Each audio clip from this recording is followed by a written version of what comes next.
then we're going to jump right into the Elm Tree of Mastery. This is the principle that usually takes a little bit more time than the other ones because it is new. The principle, so far we've gone through the introduction of yourself, getting the coaches to connect by asking them who was the most influential coach that they remember. Then we went into kind of the big picture of Positive Coaching Alliance, the map of the chapters, where we got our start, and basically our goals and our purpose. So this week, when you get into the principles of the Elm Tree of Mastery, this is where there's a lot of information, and each section commonly takes, I usually say about 15 minutes for each section. Elm Tree of Mastery, I find, usually takes about 20. So just to give you a timeline, the introduction that we've done so far would be about 15 minutes, and then the first principle about 20, and then filling the emotional tank would be about 15 minutes, and then honoring the game would be about 15 minutes. That gives you a good idea, a good chunk, 1 hour long of content. Then the end of the workshop, I leave about 15 minutes for the scenario menu, which we'll go over a little bit later. And then the last 15 minutes are for question and answer, anything that you missed, or if one of your principals tends to go over a little bit more, you'll have some extra cushion time in there. So that gives us a full 90-minute workshop. That being said, the Elm Tree of Mastery has a lot of stuff in it, and it's a lot of great stuff. And I find that most of the time when I start talking about the Elm Tree of Mastery, you got a lot of heads nodding, like, yeah, this all makes sense to me. I agree with it. I understand it, but I don't really know how to do it. One of the things that I like to ask my coaches before the workshop, if I have some time, I'll say, what are some of your biggest challenges that you have? It's a question that I pose sometimes when I have them get up and stand in line, a timeline according to how many years they've been coaching. I'll say, just turn to your partner and tell them your biggest challenge this season. So if I were pretending that you were a bunch of youth coaches, what do you think are some of the answers? What are the responses that I get when I ask youth coaches what are some of their biggest challenges? Just call out a few. Attention span. Attention span of the players, absolutely. Parents. Parents is a big one. Work ethic. Work ethic, yep.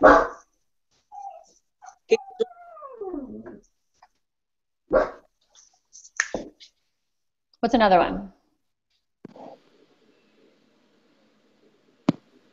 Managing staff. Yeah. Managing the staff, the other assistant coaches, things like that. Barry, what do you think? I think confidence. Confidence. Yeah, that's a good one. Absolutely. Any others? I run into the situation where I'm trying to show a player the correct way to do something, and they're arguing with me because their dad has told them to do it a different way. Absolutely. Or their club coach. I get that a lot. Well, my other coach told me this, and or my dad, as you said, told me that. Great. Well, one of the things that you're going to find throughout this principle is that there's a lot of different opinions about how to coach. There's a lot of different opinions about theories of coaching and how to motivate players. This principle of the Elm Tree of Mastery is one that is non-controversial in sports research, psychology, which is a big claim to say something there's no controversy.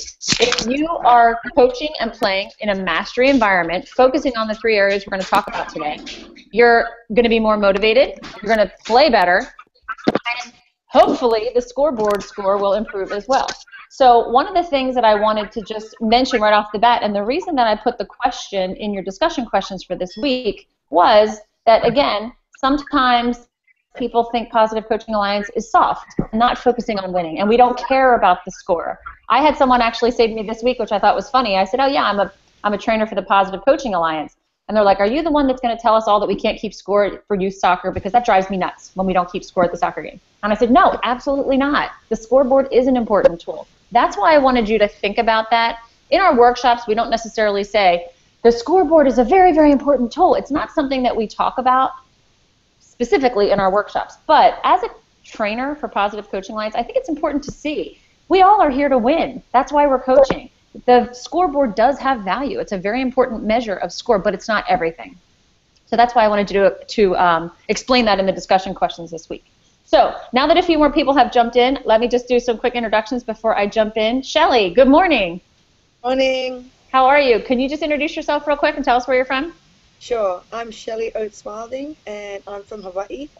And, yeah, I coach Waterman's program over here, which teaches kids kayak, surf ski, stand-up, OC, rowing, etc., to give kids a chance to continue on that pathway. And now I'm coming into the PCA. All right. Thank you very much. And Melissa, I think you joined us too. Yep. Hi. Can I be heard this week? Yep. Okay, great. I'm Melissa. I'm in Richmond. I used to coach track and field, and now I'm in sport. Sorry, the screen's going in and out. Okay, I can still see you. You're good. Okay. Mason. I don't know if Mason's still there. Hi, Kelly. Hello. All right, we've got Mason coming in and out there. Hello. All right. Hi, Mason. And then let me see who else jumped in. Chris. I think Chris jumped in too. Phone crash. I'm not sure. Hi, Kelly. Can Hello. you hear me? Yep, we can hear you. I'm Chris Hudlow. I'm from Erie, Pennsylvania. All right. I'm an athletic director and assistant principal at a middle school. All right, thank you. And I think we got everybody else. Did I miss anyone? All right, well, here's what I'm going to do. I'm going to ask you to be my coaches, and I'm going to jump right in as if you were a workshop. So if I ask you a question, I know it's a little difficult. I find it so hard. Usually at the workshops, they flow so much faster because I ask a question and I get answers called out. I know you guys are muting and unmuting, but I'm going to try to make this as realistic as possible. I'm going to go through the Elm Tree of Mastery principle, treating you as if you were my coaches, and then at the end of the call, I'm going to leave about the last 15 minutes for you to share some ideas that you might have, ideas on how to present this. What are some ideas you would have? What are some tools that I didn't mention? Every single workshop that we do.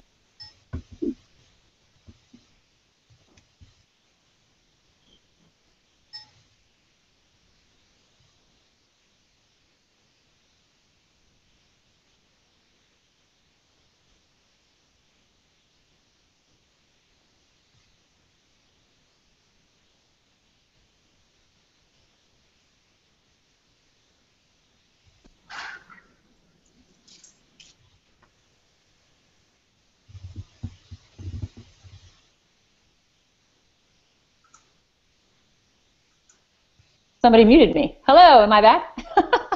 I was wondering why I wasn't showing up. All right. So the last week we ended up with this screen. This is a very quick slide. I don't go into detail here, but what I do like to do is explain that these are the 3 principles that run through every workshop that we do, the workshops for parents, for coaches, and for athletes. And these 3 principles are, number 1, the Elm Tree of Mastery. That's what we're going to talk about today. The Elm Tree of Mastery is a principle that gets the best motivation and the best performance out of your athlete. Bottom line.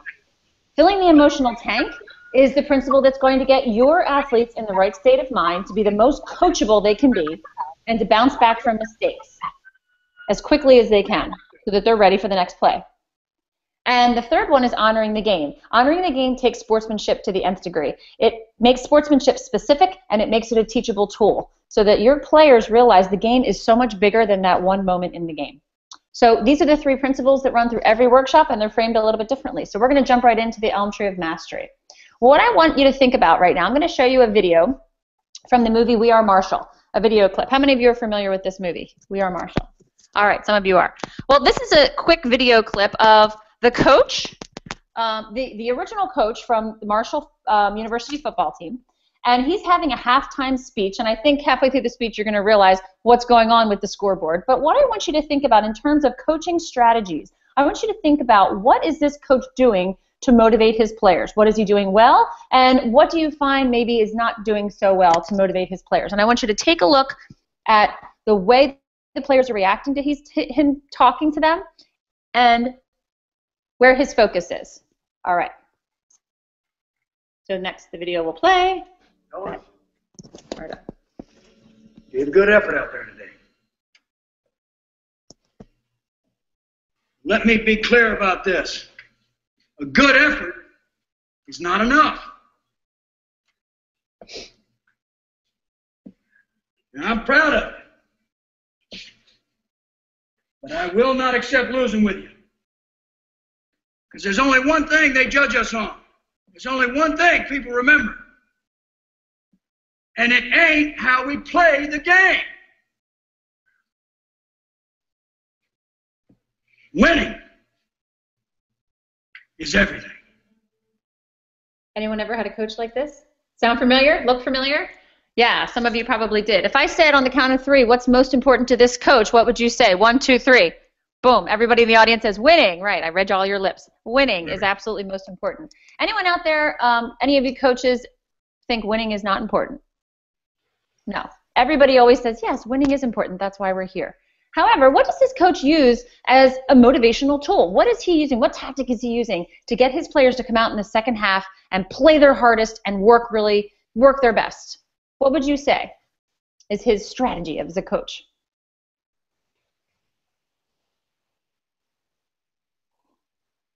Somebody just call it out. Scoreboard. Okay, the scoreboard. He wants the scoreboard to be better than the other team. What else? Kelly, I think there's an element of fear, motivation in there. Yeah, fear as motivation. Do you feel that fear and intimidation? Absolutely. If you looked at those players' faces, was it working? Were they fearful? Were they intimidated? Yes. Does fear and intimidation work as a motivator? How many of you would say yes, it does? How many of you would say no? I'm going to agree that fear is a fantastic motivator. It's actually a human instinct. It's a survival tactic that we have. When we feel fear, we act or we react. So it absolutely works.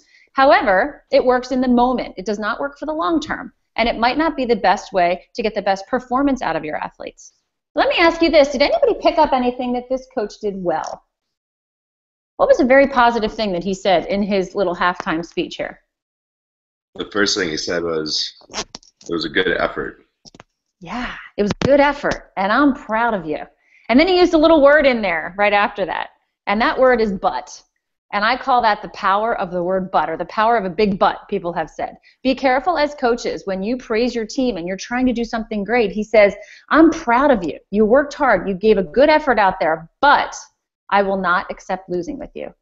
And whenever you say the word but, it just totally negates everything that you said before it. So be careful, coaches. Now, I want to share a study with you that was done based on this type of coaching. This was a study that was done during the 2000 Olympics in Sydney, where Shelley was actually there, which I think is very cool. The 2000 Olympics in Sydney, Dr. Joan Duda from Birmingham, England, did a study, and she interviewed teams and coaches to find out where their focus was. Were these teams more focused on how many medals they were going to get and the scoreboard, or were these teams more focused on mastering the skills and getting better? And it was very easy for her to delineate these two teams into categories. And she started with soccer. So she took all the different soccer teams and she asked them lots of questions. And she really found that some of them were just focused on, we're going to win, we're going to beat this team, we're going to score this many goals. And then asked another team, where's your focus? And they said, we're going to work as a team, we're working on our passing, our defense has been strong, and they mentioned more skill type things. So the interesting part of this study was, at the end of this Olympics, when you do the medal counts, she compared. And she found that the teams that scored the most medals were the ones that were, what? Let's take a vote. How many of you say it's the ones that were focusing on the scoreboard and winning? You would put up a 1. How many of you would say the ones that were focusing on mastering the sport and getting better? You're going to put up a 2. Ready? 1, 2, 3, vote. All right. You are right. Now, seems like a rhetorical question. My question to you, I'd like you to turn to a partner now and explain why. Why would teams that are not focusing on winning actually win more medals? So I'll have you turn to a partner, and I'll have you talk for a minute. Thank you, JT, for acting that out. I appreciate that. Someone give me an answer that you would have shared with your partner. Why do you think not focusing on, now you guys know the answer, but why do you think the focus on mastering the sport and getting better would actually cause you to win more medals in the Olympics?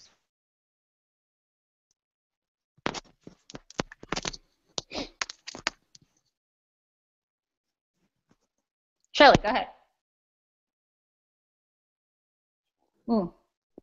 You're muted. Could you unmute for 1 second? That's okay. Do you know how to unmute it? If you go up to the top of your screen. I don't know if I can unmute you. I think I can unmute you. You're focusing on things you can control. Exactly. Focusing on things you can control. I can't unmute people. I was trying to unmute her. Hi, Tex. How are you?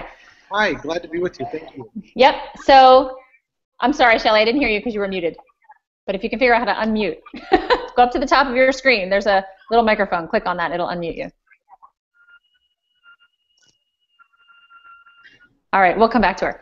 So, yes, you're focusing on things you can control. What's another reason that people that don't focus on winning win more medals? Besides controlling. Go ahead, Barry. I would say that their effort is definitely enhanced, and that would, without question, correlate to the results. Good. Absolutely. It's hard when I ask these questions in the course because everybody knows the right answer. But it's really fun in a group of coaches that don't know the right answer, and they talk a lot about, you know, focus and control and not being worried about the score and just going out there and playing and having fun. So that is, in fact, true. Now, I'm going to show you another clip from the movie We Are Marshall. And in this clip, you're going to see, if you're familiar with the story, in the movie, unfortunately, the entire football team perished in a tragic plane crash. So the new coach that took over, Jack Lengyel, had to rebuild a team from the ground up. And these players did not have a lot of football talent or experience. So as coaches, I'm sure a lot of you can relate to this. When you're coaching a group of youth and they're coming in and you have to teach them the skills from the very beginning, you can't be a scoreboard-focused coach because you know for a fact that the scoreboard is probably not going to land in your favor for most of the games. So how do you keep these athletes motivated? I want you to listen to this coach's speech and see if you notice a difference. What does he use to motivate? I want to talk about our opponent this afternoon. They're bigger, faster, stronger, more experienced, and on paper, they're just better. And they know it too. But I want to tell you something that they don't know. They don't know your heart. I do. I've seen it. You have shown it to me. You have shown this coaching staff, your teammates. You have shown yourselves just exactly who you are in here. When you take that field today, you've got to lay that heart on the line, man. From the soles of your feet, with every ounce of blood you've got in your body, lay it on the line until the final whistle blows. And if you do that,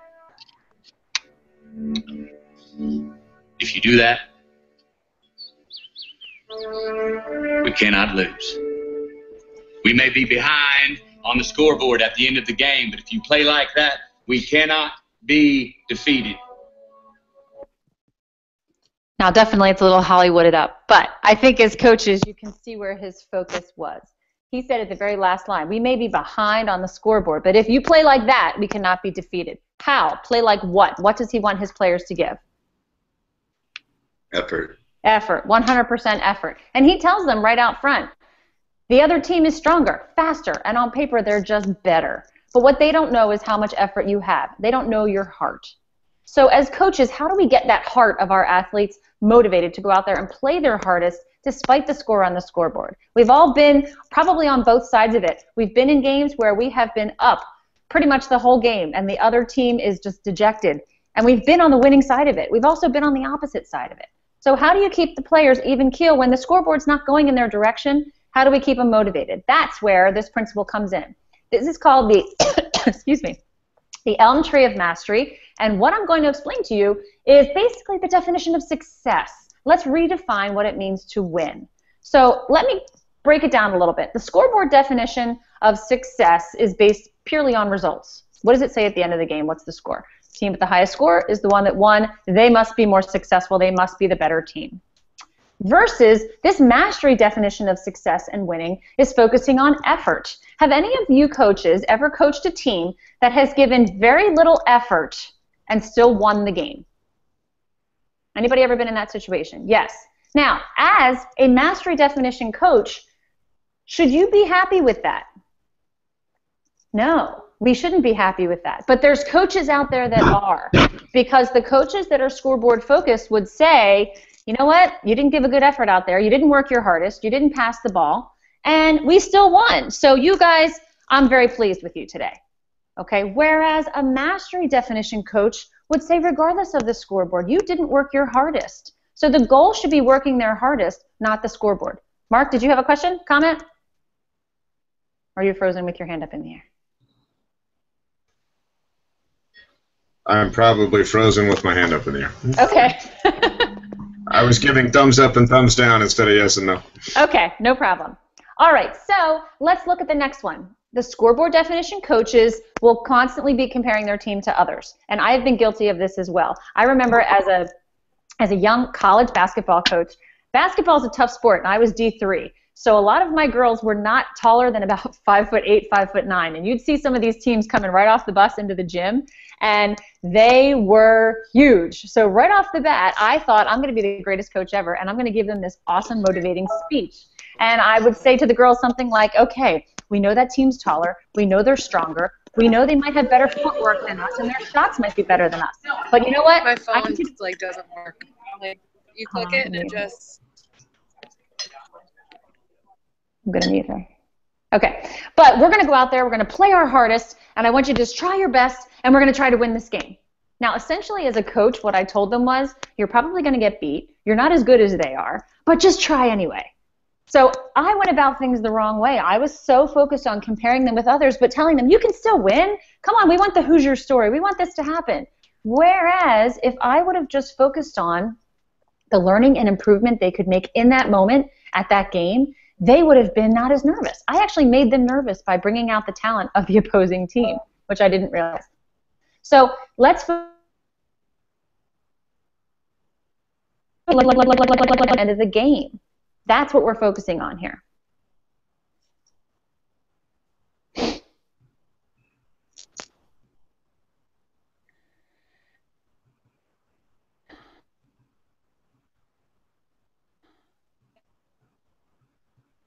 Sorry.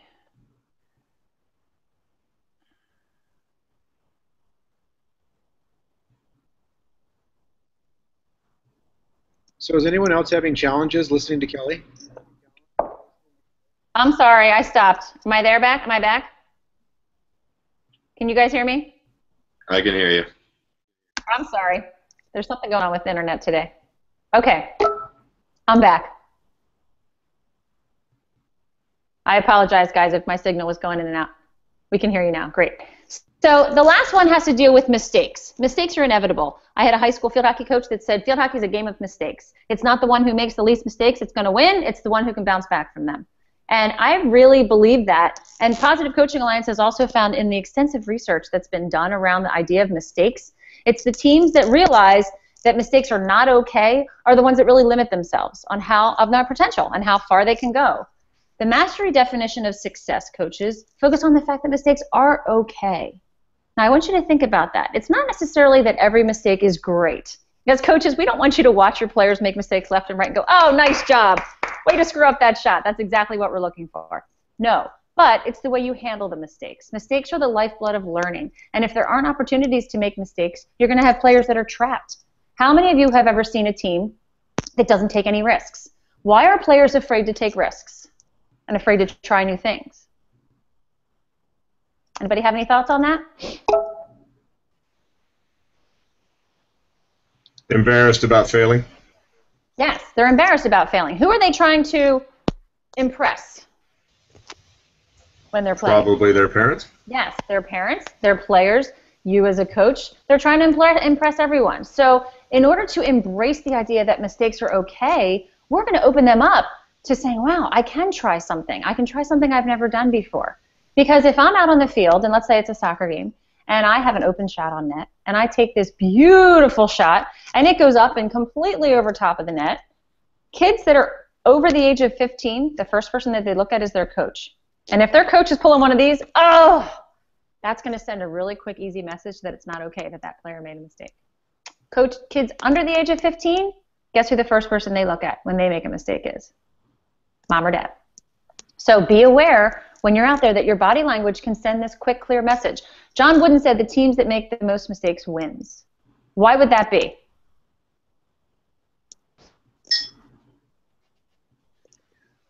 This is Tex from Minnesota. I would say because when they're making mistakes, it actually means that they're trying. It's the athletes that don't try that don't make mistakes. And we need the more you try, the more you participate, the more mistakes you'll make and you'll learn from them. Absolutely. I wanted to encourage my 12-year-old lacrosse players last season to switch hands, to go to their left hand or their non-dominant hand. They didn't want to try it because the year before, the coach was counting how many balls they dropped and was keeping track of how many balls they dropped at any given game and would actually compare that to the game before as a way of improving, okay, we only dropped 6 balls this game or we only dropped 10 balls this game. She was focusing on the negative. All I wanted my girls to do was switch hands. So I kept track. I had one of my assistant coaches keep track every time somebody on my field switched hands from their dominant hand to their non-dominant hand, whether the ball fell out or it stayed in, they got a Starburst. And it had a huge bag of Starbursts, and I handed them out to the players. And I have to say that these girls, by the end of the season, I had every girl switching hands constantly back and forth the whole time. And eventually the ball stayed in a little bit more. It was messy at first, but these girls knew all I was focusing on was, are they trying? And they became better players. So the idea of effort, learning, and mistakes are okay in this environment is going to make anxiety go where? Up or down? Where's your anxiety going to go? It's going to go down, right? Where's your self-confidence going to go? It's going to go up. Imagine, coaches, what you could do with a team of young people that are at low anxiety and high confidence. Think about how coachable they are. Think about how hard they're going to work. Because, and someone mentioned this earlier, here's the reason. This mastery approach, according to Albert Bandura and many of his cohorts at Columbia and Stanford that have done research on this, not only in sports but in education, in music, and any skill that you're trying to learn, have found that this mastery approach will give players a feeling of control. Control the controllables. Let me ask you this. I'm going to see if we can name 5 things on any given athletic contest, any sport you're talking about. What are 5 things that are completely out of our control as coaches and players? The other team? The other team, absolutely. The weather, good.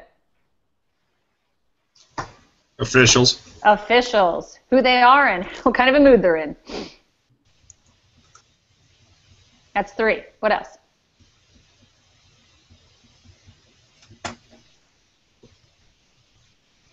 What else is out of our control? Weather, officials, your opponents.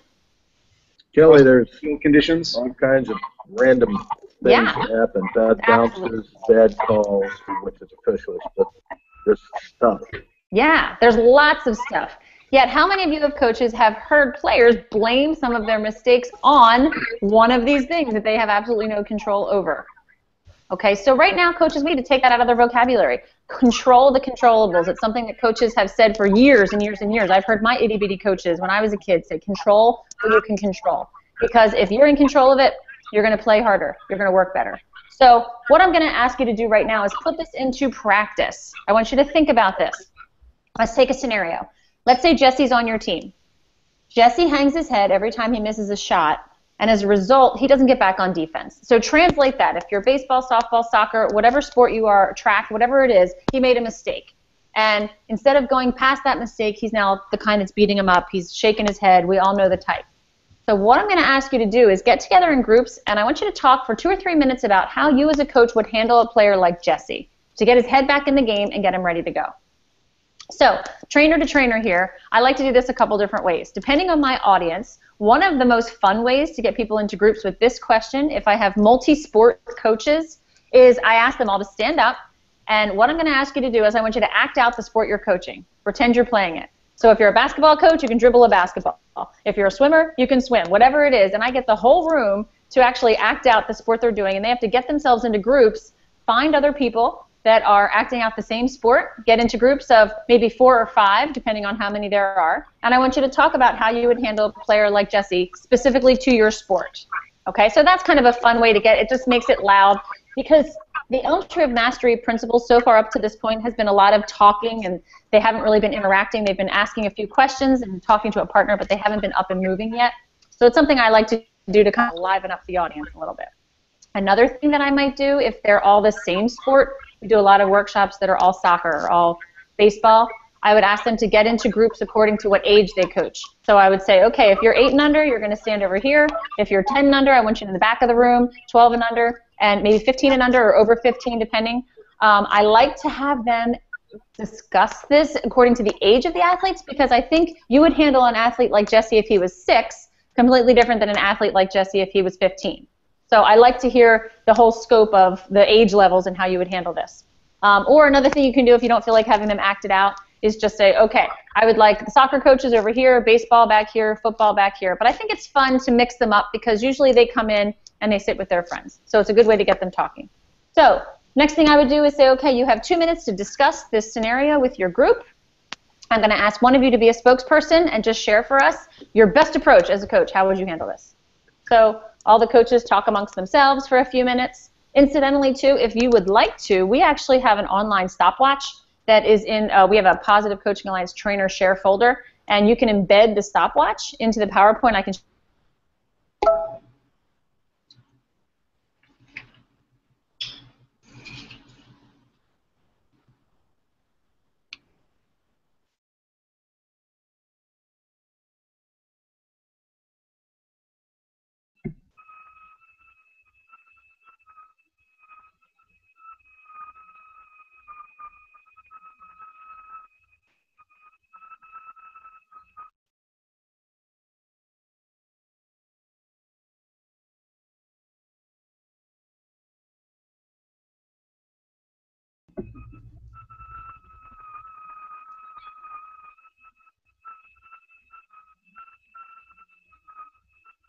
We lost you.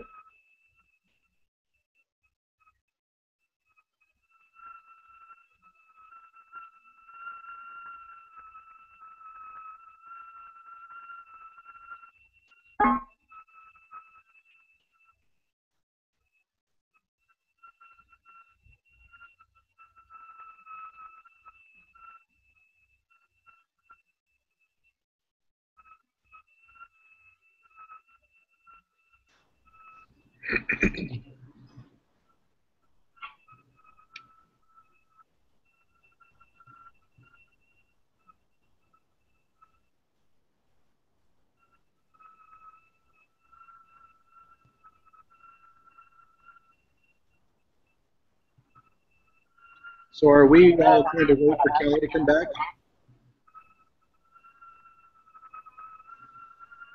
Yeah, she's probably signing back in right now. She always seems to know when she drops off.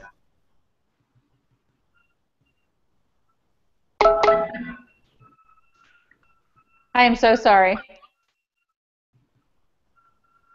you guys hear me? Yes. Okay, my whole Google just shut off. I apologize. Okay, so the groups, the coaches are in groups. They're discussing this. I would have each group pick a spokesperson. If you find that people are not willing to volunteer, sometimes I'll make it really simple and say, okay, whoever, decide on the person who has the closest birthday to today, and that person is going to share. So can I have one of you just volunteer, maybe one or two of you to volunteer how you would answer this question? How would you handle an athlete like Jesse? Whoever's birthday is closest to today. Or not, it can be anybody. Not having a mistake ritual. All right, what is a mistake ritual? I've never heard of that before. Something you do to mentally remind yourself that you need to get over it and get back to the next play. Okay, great. Thank you. We're going to talk about that in a minute. That is a very powerful tool, and if you look on page 23 in your book, Mark, I don't know if you've read this book before, but it seems that you're very, very confident in that. A mistake ritual is a tool that we use all the time that coaches have told us works fantastic. The tool is actually, a mistake ritual is very simple. It's a physical sign that triggers a mental reset. So at PCA, we share the tool called the flush. And this is a tool where you actually take the mistake and you physically flush it down the toilet. So I will have all of you right now raise your right hand up in the air, and on the count of 3, I want you to flush the toilet and make a really loud flushing sound. 1, 2, 3. Whoosh. Everybody flushes. I do this with my audience of adults, and they all start giggling and laughing. And then I always say, you know what, you think this is funny? Imagine a group of 8-year-old boys. They think it's hilarious. Anything to do with poop and toilets. So maybe this would work for your team. Take the mistake, flush it. As soon as it's flushed, move on to the next play. Okay, there are lots of mistake rituals. Some teams have used shake it off, brush it off. I've heard teams that have taken, like girl teams especially, that have rubber bands or ponytail holders around their wrist, snap out of it. Whatever it takes. Shane Battier uses the mistake ritual of next play. He just says the words, next play, I got it. There's another coach, I know a lacrosse coach, that her mistake ritual, instead of having the players, when they make a mistake or they miss a shot, a lot of times players put their heads down. She tells them, you've got 3 seconds to bounce back from that mistake. You've got 1 second to beat yourself up, 2, to realize that you've made a mistake, and 3, to tell yourself what you've learned from it. So you can put your head down if you need to, but you've only got 3 seconds. At the end of those 3 seconds, I want you to put your stick up or your hand up and say, I got it. I got it means I learned from it, I know what I'm going to do next time, and I'm going to move on. So instead of heads down, they end up after the mistake with their head up or their stick up, which I thought was a great one too. As I said, I coached 12-year-olds last season, and we came up with a mistake ritual on our own. I shared with the girls that across the field, you can't always hear what I say, and I can't always pull you out of the game if you've made a mistake. So instead of, I want a symbol or some way that you can look across and see us, and you know that we realize you made a mistake, and it's okay, move on from it. So I asked the girls what they wanted to use, and 12-year-old girls, Taylor Swift is their idol, they came up with Shake It Off because it was their favorite song. So we played the song Shake It Off, we all danced around and shook it off, and that became our mistake ritual for the season. Anytime someone made a mistake, I would just go like this, and we'd say, shake it off. Taught it to the parents in the stands. The parents would be shaking it off. Now, let's take that mistake ritual one step further, because sometimes coaches have said, I don't really want to forget the mistake. It was important. I want to make sure I talk to the kids about it. So what we do with that is we call it parking the mistake. I've heard coaches say, put it on the bus. Have somewhere to write it down on a clipboard or somewhere else where you can come back to that mistake at a better time. Sometimes pulling a player out like Jesse, putting him on the sideline next to you and explaining exactly what mistake he made is actually detrimental to Jesse, because Jesse missed a shot. But what are 3 things that Jesse did really, really well? Just imagining the situation. What did Jesse have to do well? Give me something. Get in position to take the shot. Exactly. He got in position. So he probably beat his defender, hustled to the ball, got possession of the ball. Okay, what else did he do? He took the shot. He took the shot. Wayne Gretzky says you miss 100% of the shots you don't take. He actually had the guts to take the shot. So if we can pull a player out and focus on all the things he did well, the mastery of the skill, without focusing on the bad outcome that we didn't want to happen, Jesse knows I want to do more of that. I want to do more hustling. I want to get the ball more. I'm going to follow through more on my shot because these are all the things I did well. Repeating to an athlete that you missed the shot, guy, it was a bad shot. He doesn't need to hear that. So that's what we call the mistake ritual. Now, that's the end of the scenario. That's the end of Elm Tree of Mastery. There are loads of studies. I'm going to give you a couple little story studies that you might want to add into your Elm Tree of Mastery explanation. Both of them are actually from Dr. Carol Dweck, and I'm not sure which ones are mentioned in the book, but I think these are significant. And sometimes I mention these. I wanted to get through this to make sure I had time before I added in these studies. But one of the neat studies I think that Carol Dweck did was Carol Dweck has a PhD from Harvard and Columbia, and she's one of our National Advisory Board members. She's the one that she's the professor that coined the term growth mindset and fixed mindset, and she wrote the book Mindset, which is a fantastic book that we use a lot.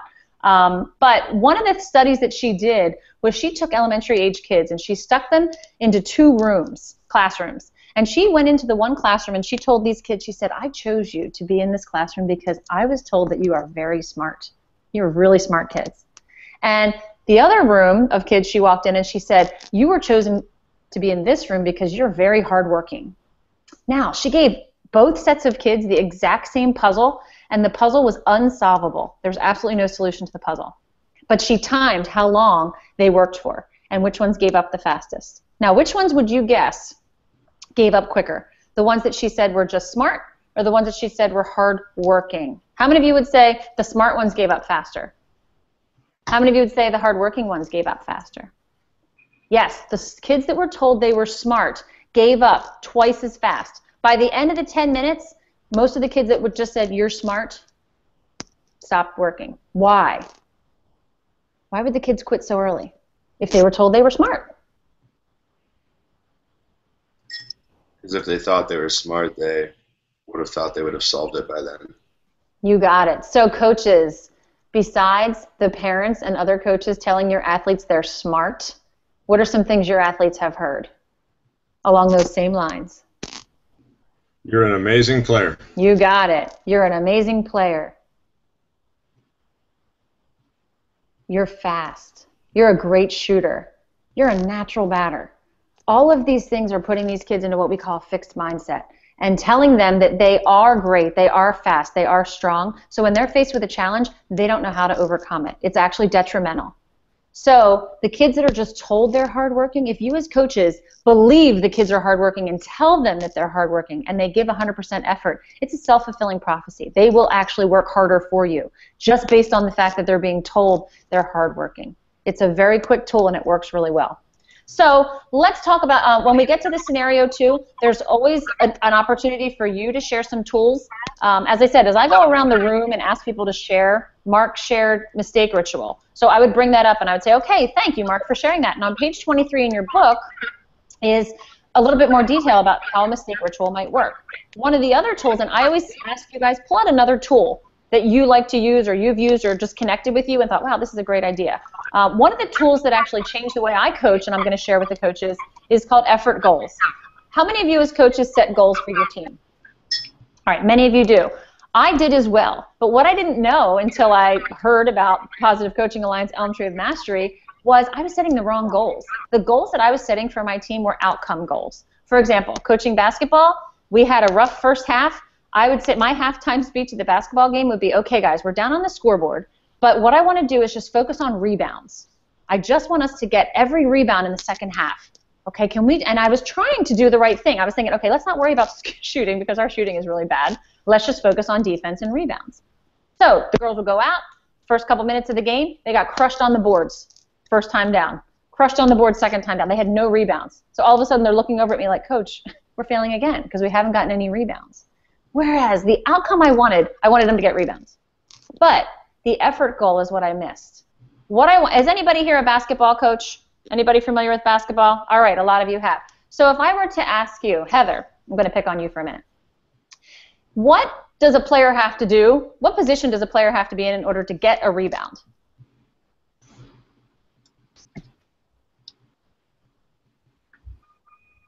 She doesn't have sound. Okay, Barry, I'm going to pick on you because you're right next to her. Barry, what does a player have to do to get a rebound in a basketball game?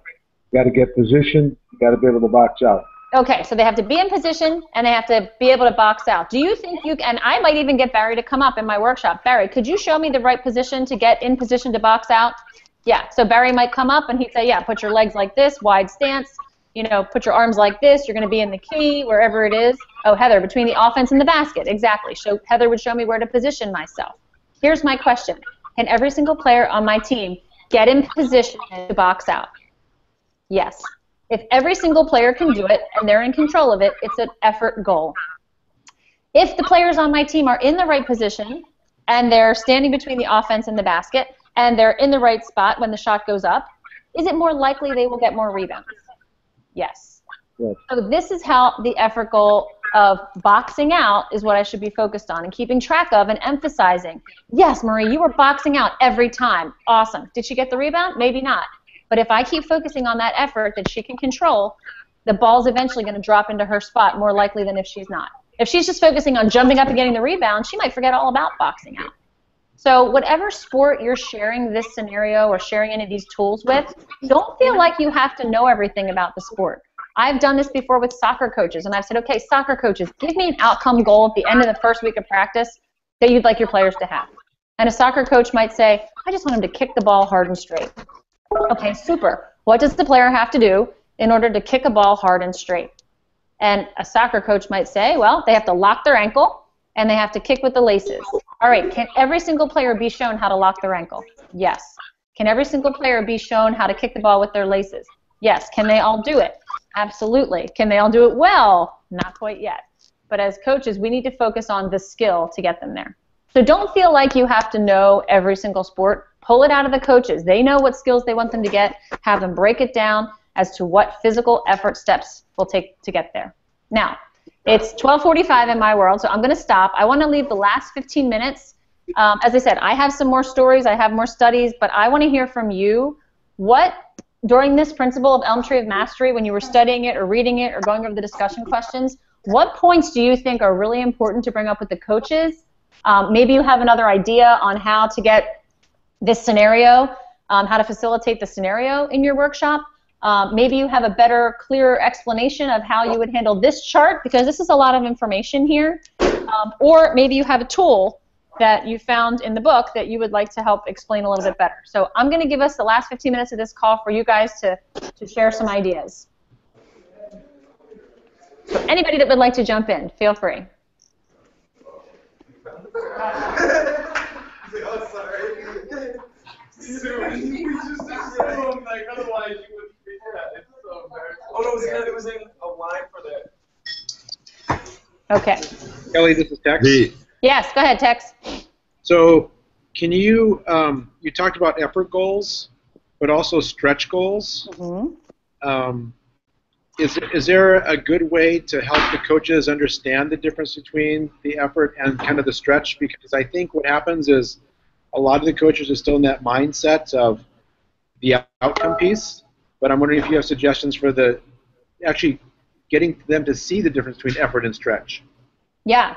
Well, I think, again, another quick study by Carol Dweck that was done, and this is, I don't like to give too many studies because some people just aren't into the studies. They want the real life, but I think this is a really cool study. Carol Dweck did the same study again with the puzzles in the elementary kids, and she gave them 3 different levels of puzzles. Very easy to solve, on their level, and more difficult to solve. And she had the kids work for exactly 10 minutes on solving these puzzles, and then brought them back, and she didn't even keep track of if they solved them or not. She took the kids out again, and she brought them back in about an hour later, and she asked them to choose which puzzle they wanted to solve, and she found that 90% of the kids wanted to solve the puzzle that was 1 level above where they were, just naturally. So kids have a natural tendency to want to challenge themselves, even though they think that they want to be safe and do things easily. So in terms of effort goals and outcome goals, Tex, if you were talking about wrestling, now I'm going to really, this is going to challenge me because I know not much about wrestling at all. Okay. All right, so let's say you're talking, what level do you coach? I coach high school. Okay, high school. So let's say, what's a very basic wrestling skill that the first week of practice you kind of focus on because it's just a fundamental skill in wrestling they need to know? You probably have to focus on the bottom position and being able to escape your opponent. Okay, so the bottom position being able to escape their opponent. So if I know nothing about wrestling, can you tell me what position that would be? What would I have to do in order to get into that bottom position to be able to escape? The key 3 elements to a successful escape would be a good base of your knees, okay, good hand control of the opponent, and also to create space between your opponent and yourself by arching your back and all right, your position for your body. Okay, so good base, space between it, and arching my back. Are those 3 skills that you could teach every player to be in the correct position to do that? Yep, every athlete can learn that. Okay, so every athlete can learn it. That is a strong effort goal. And that's something that you would praise them for. You would acknowledge they're doing it correctly. Even if they're not escaping, at least you can notice that they're in the right position attempting to do it. That's effort. Now, I want you to tell me about your best player with that skill. What does he do even better to escape? What does he do to make it, wow, he is really great at that? I think one of our best athletes is ability to not only control the hand, but also to move the hand in a position of power. Okay, so the hand position and the hand movement, right? Right. Okay, so you've given everybody pretty basic effort goals. Effort goals, again, something everyone can do and they're in control of, and keep it simple and clear. However, you might see an athlete that pretty much has that down and they're doing pretty well. You might say, you know what, buddy, you're doing a great job with these things. I see your back arched, I see your knees in the base position, I see space between it. Here's what I want you to work on for the next one. I want you to pay attention to your hand motion. And here's what I want you to do. Give them one goal that's a little bit challenging to them because you believe in them and you know they can do it. That is a stretch goal. And again, in any sport that you do, you can always take an athlete one step further. But don't take them to the stretch goal until you know that they have the effort goal down. Does that make sense? Athletes want to be challenged, want to rise to the occasion. And I guess that would be my next question is that, so you just gave me a sport specific. Is there actually like a little cheat sheet where if the audience is not participating, you could take any sport and say, well, and do exactly what you just did with me, is it take a basketball or baseball, lacrosse, whatever it is, and actually show the difference between effort goals and stretch goals? Absolutely, but my advice to you is I would pull it out of the audience. Because, like, honestly, I get a little nervous because I seriously am clueless about wrestling. I have no idea. But I just got you engaged, and probably you're in a room with other wrestling coaches, so I don't have to be the expert on wrestling. I don't have to give them all the information. I've just learned, and I've just spit it back to you in a way that you can understand and you can clarify it for me. If I can explain it back to you as a coach, that means you could probably explain it to the players. So I bring that up too. Like, yeah, you can have a lot of ideas, and you know, we have a lot of resources at PCA where you can type in stretch goals, and it'll give you examples of stretch goals in sports. They have that on their development zone website. But I always suggest, as trainers, just lay it out there. You know, you need to help me now. You need to explain it to me, because one of the problems that coaches have a lot of the time is we talk over the heads of our athletes. We talk way beyond and use terms they don't understand. I was coaching girls lacrosse when they were in 3rd grade. I coached almost an entire season, and I had a girl finally come up to me 3/4 of the way through the season. I said, okay, Mallory, you're going to go in on defense. And she goes, Coach, I don't even know what defense is. And I'm sitting there thinking, oh my gosh, I've been doing this the whole season, and the simple term of defense, she didn't even understand what that meant. So the answer to your question, Tex, yes, I can give you resources, but I really love it when you pull them out of the audience. Would there also be a suggestion of maybe actually having the coaches go into small groups and create their own stretch goals? Absolutely. I think that's a great idea. I actually have them write down on the effort goal page. I don't know if you can see it in my book, but I have them jot down an effort goal specifically for their sport. Because on page 25, it gives a baseball example, basketball, lacrosse, soccer, and football. And I have them write down their own effort goal. The easiest way to come up with an effort goal is to have the outcome goal first. Because outcome goals are easy. I want them to score a basket. I want them to score a goal. I want them to stay wide on in the wings, whatever it is. And then break it down to the skills it takes to get them there. Thank you. Yep, great example. All right, someone else. What would you share with your audience? What would you do? I'm a big fan of the praising unsuccessful effort. Okay, explain that to me. That's I think, in my opinion, the coach's best tool for getting the kids to understand that you're looking for effort and not necessarily the scoreboard result.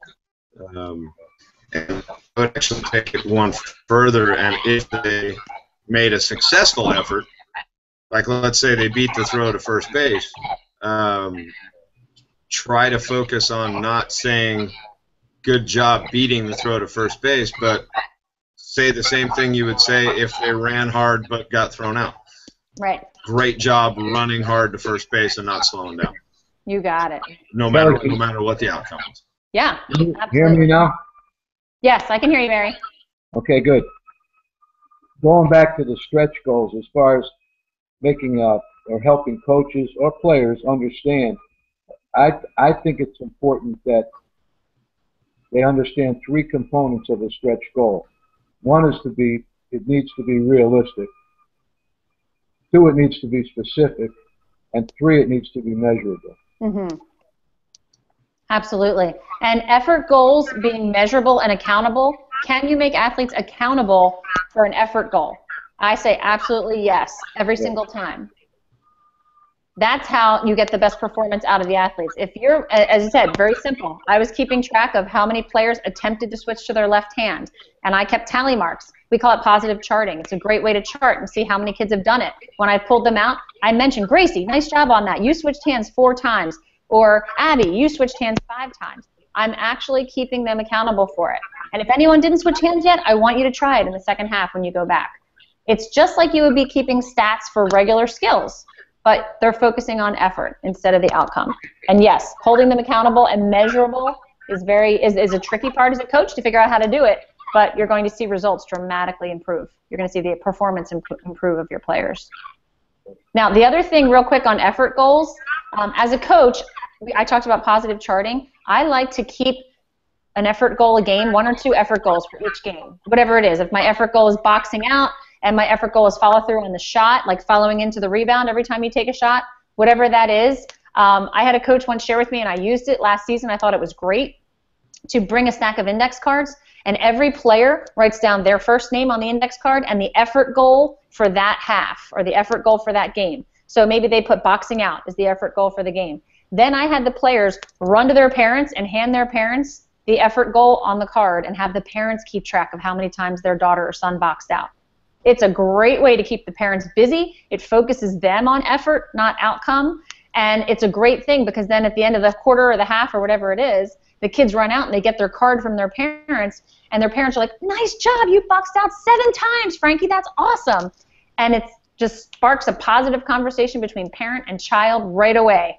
And it was just such a great tool. I used it a lot with my lacrosse players last season, and I just wish I would have done it years before because it was so great, and I got even the most problem parent to focus on the right effort goal, and it was very exciting. I loved it.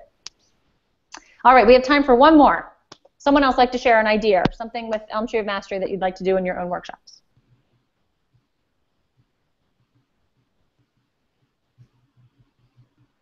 Nope, not me. Or a tool, maybe a tool from the toolkit that you've liked.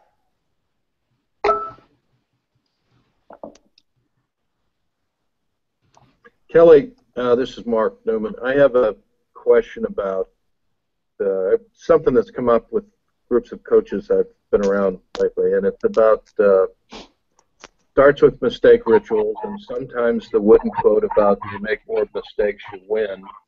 Get all kinds of pushback on that. And I was wondering what your view is and others about how this emphasis on mistakes and challenging players to try new things is how it varies between practice and game situations. That's a very good question. So you're saying in practice, mistakes are more allowed? Is that what you're saying? Like most of the time in practice, coaches will allow? Right. They'll encourage, try this, try that. In a game, I've had a lot of people tell me in games, I want them to do what's comfortable. I don't want them to make themselves uncomfortable, try new things they haven't mastered yet, and in some way diminish their confidence within the competition environment. Okay. What do you think? If you were asking me that question in a workshop, the first thing I would do is put it out to the coaches. So someone else have a comment on that. What do you think? Is there a difference between how you handle mistakes in practice or in games? How do you feel? How would you respond to Mark? Tex, go ahead. So I'm currently coaching high school football, and our running backs, they had to learn this mistake ritual, and I was constantly trying to remind them to do it in the practice when they made mistakes, because what was happening was they weren't following through with their ritual. So we really emphasized that practice, the way you practice is the way you perform. So you need to practice your mistake rituals during practice, so that when you're performing, you'll do the same.